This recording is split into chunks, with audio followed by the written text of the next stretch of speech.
Nova's Reach for Sky presents The Little Prince, written and illustrated by Antoine de Saint Exupéry, translated from French by Katherine Woods.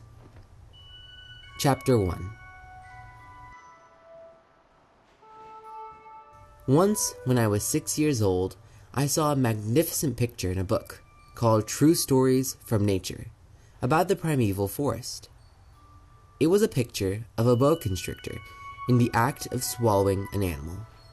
Here's a copy of the drawing. In the book, it said boa constrictors swallow their prey whole, without chewing it. After that, they are not able to move, and they sleep through the 6 months that they need for digestion. I pondered deeply, then, over the adventures of the jungle, and after some work with a colored pencil, I succeeded in making my first drawing. My drawing number 1. It looked something like this. I showed my masterpiece to the grown-ups and asked them whether the drawing frightened them. But they answered, "Frightened? Why should anyone be frightened by a hat?" My drawing was not a picture of a hat. It was a picture of a boa constrictor digesting an elephant.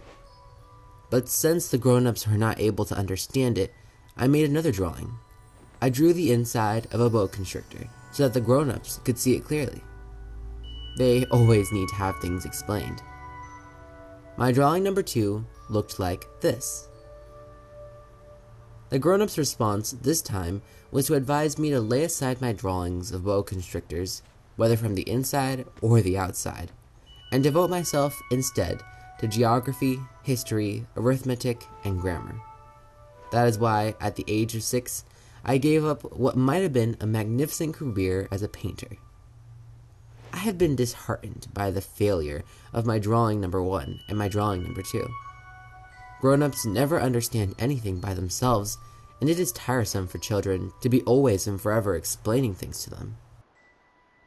So then I chose another profession, and learned to pilot airplanes.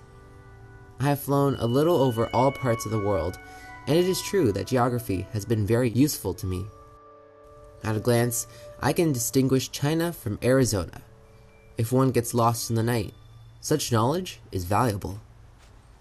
In the course of this life, I have had a great many encounters with a great many people who have been concerned with matters of consequence. I have lived a great deal among grown-ups. I have seen them intimately, close at hand. And that hasn't much improved my opinion of them. Whenever I met one of them who seemed to me at all clear-sighted, I tried the experiment of showing him my drawing number 1, which I have always kept. I would try to find out, if this was a person of true understanding. But whoever it was, he or she would always say, "That is a hat." Then I would never talk to that person about boa constrictors or primeval forests or stars. I would bring myself down to his level. I would talk to him about bridge and golf and politics and neckties. And the grown-ups would be greatly pleased to have met such a sensible man.